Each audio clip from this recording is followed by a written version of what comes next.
Hello there TikTokers, I'm Black Bright News, and I was just wondering, have you ever wondered why certain people come to you with a hard luck story?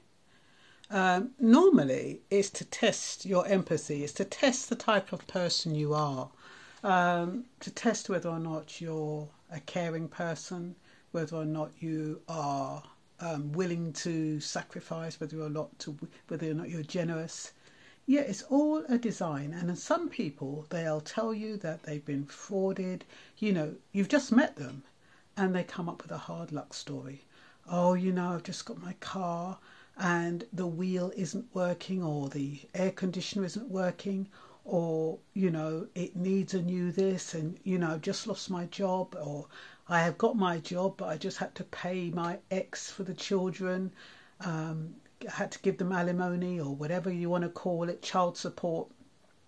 And they come up with all these different stories. Some of them, oh, you never guess what, I went home last week, and when I got to my house, there was a big notice on the door to say that that the landlords hadn't paid the rent or the mortgage, and so I've got nowhere to live. But they come to you from the offset, with problems. I've got no friends. I've got nobody wants to speak to me. Nobody is willing to help me. I've done this, I've done that, and everybody's let me down. But they come to you with a hard luck story. How many of you have come across a situation like that? Normally, if somebody comes to you with a hard luck story, as soon as they've met you, that is determining from their point of view whether or not you're easy pickings, whether or not you're good for their plan. And this is normally the goal of narcissists, who just want to test whether or not you are prime for exploitation, prime for manipulation. If you say, oh really, oh, you know what, I've got a spare room, you're more than willing to stay. Oh, I've got some money, as long as I get it back, I can lend it to you. Or, don't worry about that, I can sort something out for you. Or how can I help you? You've just met this man, or you've just met this woman, and they're coming with a hard luck story. You're setting yourself up, peeps. You're setting yourself up. Your good nature is not normal. Most people who come across people with a hard luck story will say, I don't want to have anything to do with that. Come back when you've got your act together. Or call me when you're on your feet. And then you'll find the narcissist saying, oh, so when I've got money, then you're going to want to be with me, trying to mess with your head. But that is, oh, is that the extent that you like me? Or is that what this means? You wouldn't go out of your way to help somebody. And especially if you've got Christian principles, how is that going to play on your conscience? And so you relent, you give in, and boof, you're stuck. You see, if somebody comes to you with a hard luck story, you don't have to be cruel. You don't have to say, get on your bike. You can say, look, I'd love to help you, but I'm not in a position to. Have you tried blah, blah, blah? Have you tried getting an overdraft? If they say, oh, I can't get an overdraft, then they've got financial problems. Or, haven't you got any relatives, or haven't you got any friends? If they say, oh no, nobody's going to help me out, that probably means they've exploited their friends and their relatives' generosity. So you have to be really, really wary when people come to you with a hard luck story and expect you to bail them out. People do it and then it's too late. But, once you get the knowledge, and, you might be fortunate enough to get this video just in time, and somebody comes to you this evening and they say, give you a hard luck story, at least you can be on your guard. So this isn't about being cold and thoughtless. It's about really having your wits about you. It's about asking questions. And when they do say, I've been unable to pay my bills, and when they say you get penalties and you get all these points and you have to pay extra money. Why? How did you reach that point? Oh, well, I lost my job. So you've lost your job. So what are you doing about it? Are you going to the DWP? Are you getting some kind of income from there? They're able to help you. Why are you not taking advantage of the resources that are out there?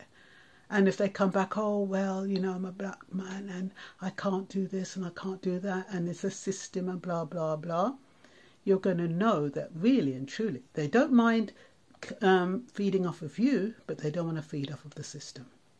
So it makes all it does is raises questions, and you have to ask these questions, very, very difficult questions. You can do it in a kind way, but at least you ask the questions and you know where you are. So what have I got to say about this? Well, this is about a lot of women have been defrauded. They've been told to kind of give money for something, and they've only realised it's a scam until afterwards. It's a bit like when somebody says to you, look, I'm really in dire straits, can you lend me? And you lend them, and then when they're supposed to give it back, they don't give it back, and then they'll say to you, oh, I was supposed to get it back, but I'm definitely going to get this money. And they'll show you some kind of piece of paper to show you where the money is coming in from to get more money out of you. And they'll squeeze and squeeze to see how much they can get out of you.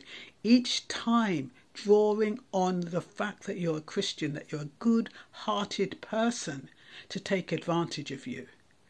You really have to be wary. As Christians, you're not a fool, you're not an idiot, and yes, you might be kind-hearted, and sometimes these people even say, oh, God led me to you, and you've been praying for someone, and you think this person is it, and this person has come to support them, to help them, to bring them out of the miry clay.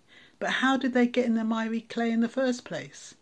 And are you on firm foundation enough to help them out? Some people, they're in a position to help people, and that is absolutely fine if you're in a position to help them, but you mustn't do without in order to help someone else. And then you find yourself in debt.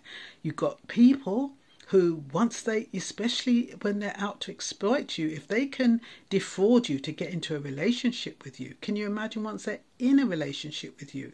Like I've said in a previous video, a partner defrauded, forged a signature of his partner, remortgaged, because it was all done online, remortgaged the home. She didn't know anything about it. And then he beats her up, she's gone, he's gone, and then when she's going out to find out about the house, see how much she's got left on it, she finds that she's got a whacking 70 grand that she didn't know about. So you have to be careful about the people who you're dealing with. You can test them. You can test them by just saying no. When they say to you, look, I'm having hard times, just say, well, I'm sorry, I can't help you. Can you give me? No, I'm sorry, I can't help you. Can I borrow? No, I'm sorry, I can't help you. And you offer the alternatives and the suggestions. So all I'm saying is that just have your wits about you. Don't let anybody take advantage of you. It's fine to be kind, but know your limitations. Know how much you're willing to put out. You can put out some, but you have to have a limit and stick to that limit and not be taken in. It's so easy to be taken in, especially when you're looking for love and you're looking for a relationship. But just look after yourself first. Make sure you are okay. Make sure you've got your own back, because nobody else has got it apart from God. And yeah, just do the right thing by yourself, for yourself. And that's all for now. Bye-bye.